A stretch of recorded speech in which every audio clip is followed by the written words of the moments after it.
What's up, everybody? It's Jamel Gibbs, your family-oriented entrepreneur. Welcome to another podcast episode. This is the Business and Investing Podcast, where you learn all things business and investing related. So today, we're going to have a special guest. It's actually a coaching client of mine. We're going to talk about her first real estate closing. Looking forward to this conversation. I know it's going to help a lot of you guys out there because a lot of you guys trying to get started in real estate in general, but her story is going to resonate with a segment of people, and there's a lot of you guys out there, single parents, for example, been trying real estate for a little while. She had secular work that we'll talk about, and we'll get into the details of her story and why she chose real estate as a vehicle to make some money. And then we'll talk about the deal. And then we'll talk about how you guys can benefit from this conversation as well. So we got Ginger Cross today. What's going on? Hi. Thank you for having me. Cool. So why don't you tell everybody a little bit about yourself? My name is Ginger. I'm from New York, from the Bronx.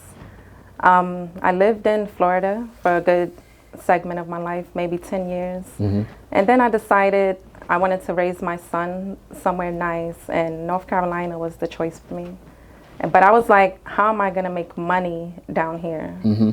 And that's how I got into real estate. I was on YouTube saying, how can you make money from home? As I came across your video, which was the most popular video you had, was the how to make money in real estate, even if you're broke. Yeah. And that was got me in the game. Got it. So that video today, we'll pop it up somewhere on the screen.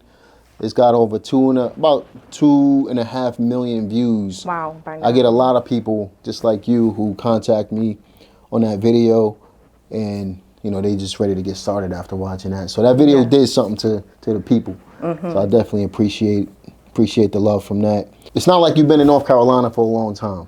No. So you've been here for what, a week? Yes, but I've always gotten good reviews. Mm-hmm. I know some family and friends out here. They always have good things to say. Yeah. One thing I want to say is, you just closed your first deal. We'll get into the details. Were you here in order to close your first deal? Not at all. No, so you did it from where? New York. So you're in New York City. I'm from Brooklyn. You're from the Bronx. We cousins. Mm-hmm. You're in New York City, and then you contact me. We orchestrate a deal out here. So you did your first deal virtually. Yes. Shout out to you. Yes. Thank you. So what were some of the obstacles that you faced in order to be able to get there? Building relationships, like not being here in person with people, but through your mentorship program, I was able to make connections. And that's how I found the real estate agent, Casey. She was very investor friendly. Mm-hmm. And that's what you have to have, like investor friendly real estate agents, people on your team. So I was getting properties every day to my email. And it was like overwhelming with the amount of properties I was getting, but I was trying to, narrow it down. Mm-hmm. And through the knowledge that you gave me, I was like comparing, doing the comps and everything. Yeah. And then I ran it by you. You were able to give me some more insight. And we went from there. So how you feel about the coaching program in general? Honestly. And don't say it just for the camera. No. It's great because you answer the phone. It's not like some assistant. You have to go through a bunch of people. You answer the phone and it's hands-on, one-on-one. And we getting the knowledge. We're getting real numbers. It's like no made-up stuff. Yeah, definitely. So you had some obstacles. It took you how long to close your first deal? It took me 6 months. Why do you feel like that took so long? It did because I wasn't all the way focused on closing the deal. I was a little distracted. Mm-hmm. But I feel like if I was 100% focused, I would have closed within 3 months probably. Yeah, because I got to be honest, man. You definitely a hustler. You're on top of it, and I wanted to relay that message to the audience because a lot of people say that they putting 100% in, but a lot of people are not being honest with themselves. Yes, Would you agree with that? You have to take accountability sometimes. Absolutely. So, it does take a lot of hard work. It does take, having that grit and being able to, not make excuses and just get out there. So I'm glad you lived up to saying that you wasn't really putting in 100%, but when you did, yes, It came so naturally Right. and quick. There you go. It happened fast, right? So if we had to provide our listeners with, let's say, 3 words of advice to really get to their first deal, what would those 3 things be? Well, I would say get uncomfortable, step outside the box, network, meet new people, talk to people, and focus on your own plate. Don't see anyone as competition. Be inspired, but don't copy and compete with anyone. Stay in your own lane, and just do the work. That's it. Now, that's plenty. That's way more than 3. So we definitely appreciate that. And the most important thing is to speak positively to yourself. That's because it. what you say to yourself matters. I know when you invited me on here, I was like, oh my God, no, I can't do a podcast. I don't know what to say. But you shouldn't talk to yourself like that. Why do you think that's important? It's important because that's where the money is made. Relationships. This is a people business. You have to talk to people. Even if it might not be your thing, you might be a shy person, but you got to get uncomfortable. Yeah. You gotta be. So you gotta have a certain level of uncomfortability, right? In the beginning. In the beginning, And because then it becomes it'll come. natural after that. But then also, when you really think about it, from a grand scale, if you look at it give it a bird's eye view look, the story that you tell yourself is what you're gonna end up receiving. Yes, exactly. You know what I mean? Exactly. So, like, if you Always keep saying, I'm not great at this, Exactly. you're not going to be great at it. But if you tell yourself, I'm going to be the best at this, you'll eventually be the best. And I'm sure many parents can relate because when you have kids, whether they're in a hobby or sport or anything, you're always speaking life into them. You're That's always right. telling them you can do it. You Right. can do anything. And you should do that to yourself as well. Absolutely. So again, the story you tell yourself is what you're going to materialize at the end of the day. So let's do this. Why don't we talk about the deal itself? Let's talk about some of the numbers. So how did you find the deal? I found the deal through a real estate agent, Casey. She's great. It was in my inbox sitting for about a couple weeks. And then once I put the numbers in, I was like, wait, this is worth $260,000 ARV. And they were asking like $135,000, and we were able to get it down to $105,000. And then we assigned it for $120,000. Yeah, And the end buyer was still able to make a nice profit. that's right. So when you look at, the spread, obviously the house needed a lot of work, so it might have scared some people away, but the numbers made sense. the numbers made sense. So you were able to even negotiate it down even further and then sell it for more money. So then you got your first check.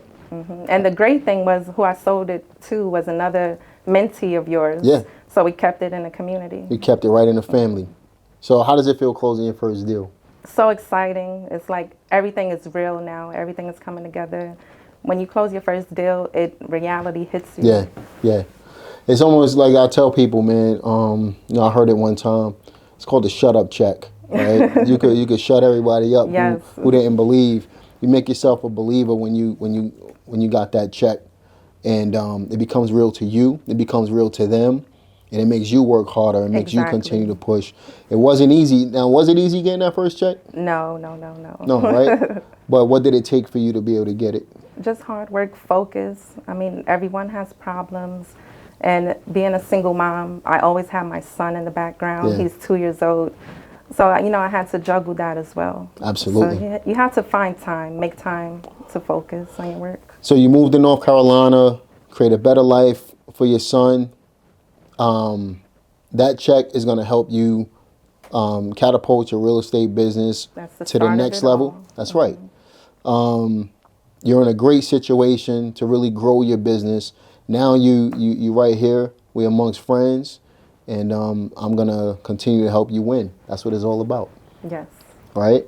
So if you had to provide our listeners with some last words of advice, what would those words be? I would say do the work. Just do the work. No excuses. And make it happen. Make it happen. Well, Ginger, we definitely appreciate you hopping on the podcast. I know this one was a short one, but we're going to be doing a lot more content with Ginger over the next few months. She lives here now. Literally just moved out here a week ago. So we look forward to, and that was a big move within itself. Yes, You know what I mean? that was an entire process. Because I remember when we first met, I don't believe you were considering moving here, were you? I was considering it, but I didn't have the income. Got you. Now, was it a coincidence that, you saw my YouTube video and then did you decide to move here after that or before that? Were you already looking at this area? Before I saw your video, I was considering moving here, but after I saw your video, I said, oh, I can make money down there. Yeah, got it. So everything happened, it wasn't by chance, was it? It was fate. I love it. So we're going to be creating a lot more content, sharing Ginger's her journey in real estate and really showing the good, the bad, the ugly, the wins, the losses, all of that stuff, because that's how business is. That's how it operates, right? It becomes real when you understand the good and the bad of the business. Now, she's here so we can hustle harder together. Hands-on. You know what I mean? Exactly. Way more hands-on. And, as we make progress, you guys, I really want you guys to see the journey. She closed her first deal virtually, but now she's local. So there's a lot that we can accomplish together, and that's what we plan on doing. So definitely appreciate you hopping on today's podcast. I appreciate you for sharing your space with me. Absolutely. And we definitely appreciate you guys listening in as well. Leave a comment in the comment section. Let me know what you guys thought about today's episode. If you got any questions for Ginger, maybe we'll do a Q&A or something like that on the next one. Leave a comment in the comment section. I definitely want to bring her back on. She's nervous in front of the camera. We're going to fix that. And, if you want to see another video, if you want to see her journey, just keep me posted. Maybe we'll do some driving for dollars videos. We'll walk through some of the properties with her, all of that stuff. Everything that you see on my channel, we're going to do it all, right? So leave a comment in the comment section. Like this video, subscribe, click the notification bell, share it, do all of that good stuff, and we're going to see y'all in the next one. Take care.